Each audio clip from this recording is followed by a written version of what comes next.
Hello everyone, how are you doing? This is MD Tech here with another quick tutorial. In today's video, I'm going to show you guys how to hopefully resolve if you are receiving a black screen with a cursor on your screen after you've logged into your computer. So basically, the pretense for this video is you might have signed in, you got through the welcome screen, login screen, and now all you have on your computer monitor is just a mouse on your computer, and you might be able to move the mouse around, but unfortunately it's not actually doing anything and you can't right click anywhere. So this tutorial should hopefully be able to resolve this issue for you guys. So I have made a tutorial of this nature in the past. It garnered a good amount of attention, but I did want to make another one. I believe the last time I made it wasn't even narrated. It might just have been text on the screen. So I just wanted to make an updated one with narration, just to update the one that I made a couple of years ago. So we're going to jump right into it. And like I said, assuming you're not able to click anywhere, I would recommend trying to restart your computer and just seeing if that can fix the issue as well. This issue basically stems from the Explorer executable not being able to load properly on your computer. So without further ado, let's jump right into this. So we are in the position that obviously you can see my cursor is on the screen, but there is nothing else that appears on here. So the first thing you want to do is tap on the Control Alt Delete keys at the same time on your keyboard. So just quickly tap, so using one hand hit the Control Alt and then the other hand use to tap the delete key. You want to do this all at the same time, so Control Alt Delete.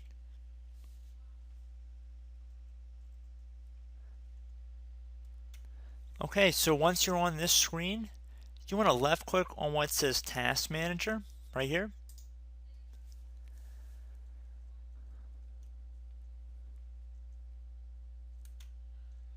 You should see a list of processes here.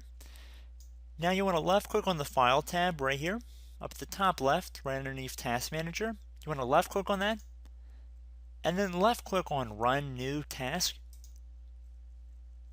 Now using your keyboard, you want to type in reg, R-E-G, edit, E-D-I-T. It should all be one word. And then you want to tap inside this box where it says create this task with administrative privileges. So click inside there, and then left click on this OK button at the bottom of that dialog window. So now that we are in the registry editor, we're going to be doing some navigating. The first thing we are going to go under is HKey local machine. You're going to left click on the little arrow next to it or double click on the folder. It doesn't really matter. All you want to do is get the drop down to appear underneath. And then once you've done that, you want to do the same thing that you did to get underneath HKey local machine for the software folder. I'm going to expand that one as well. And I'm also going to expand the view of this column over a little bit so I can see where we're working a little bit better. And now you want to go down to where it says Microsoft. Expand that one as well. And then once you've done that, you want to go down to Windows NT. Should be near the bottom of the list, right here. Expand that one as well. And then you want to expand the current version folder right underneath. Should only be one folder, more than likely underneath Windows NT. So you want to expand that. And then once you have done that, I'm going to actually expand the column a little bit more here so I can see a little bit better. And I'm going to go down to Win Logon. Should be one word, Win Logon, right here. And now I'm going to left click on the Win Logon folder. Once you have found this folder, left click on it once. And then on the right side here, there should be something that says Shell. Right here, you can see that. You don't even have to really scroll down, but you can if you want to. It should read Shell. You want to double click on this.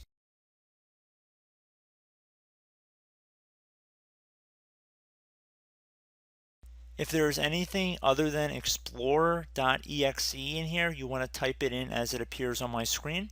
So if there's some random letters or something, you wanted this value data to say explorer.exe. So for example, if it says something like this, you want to delete that, type explore, explorer.exe, just like you would spell Internet Explorer, except without the internet part, of course. And then once you're done doing that, you're going to click on OK to save our changes. And now I would recommend closing out of the registry editor, and I'm going to close out of Task Manager as well. And now you want to tap on the Control-Alt-Delete keys on your keyboard once again. And now once you're back at the screen, you want to go to the bottom right corner of it. There should be a power icon, and when you hover over it, it should say shut down. You want to left click on this button, and then you want to left click on restart. Now it appears I do have some updates, so this might take an additional moment to restart. So I'm going to update and restart here.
So now everything looks normal. So I'm just going to enter my computer password here just to show you guys everything is good. And there we go. We can see we got access to our desktop once again, and everything looks to be as it should. So I should note a couple things. Number one, this is not going to work for everybody. Based on my previous video's reception, I would assume that it will work for most people. However, that's not to say it's going to work for every single person on this video, which is unfortunate, but that's just a fact of life. Some people's situations are a little bit different, as well as some people might not follow all the directions in the video exactly how they appear. I notice that happens very frequently as well, so you can't really blame me for that second and later part. But I do hope this tutorial helped you guys out. I showed the whole video. I didn't really try and edit out a lot of parts of it because I want people to understand that it does take time and you have to be patient. I'm sure many of you just jumped forward to this part of the video, which is fine, but I do like to show you guys how long it takes to fix these issues. They don't just magically get resolved in 30 seconds. I just was responding to comments today talking about how they were running System Restore and they've only been running it for 10 minutes. They want to know why it's taking so long. And that's the kind of attitude that I think is really wrong going into a problem like this. There are quick fixes and there are fixes that take a little bit of time, and this is probably one of those. So just keep that in mind when you're going into this. Now, I do hope this brief tutorial helped you guys out. Tell me what you think, and I hope to catch you in the next tutorial. Goodbye.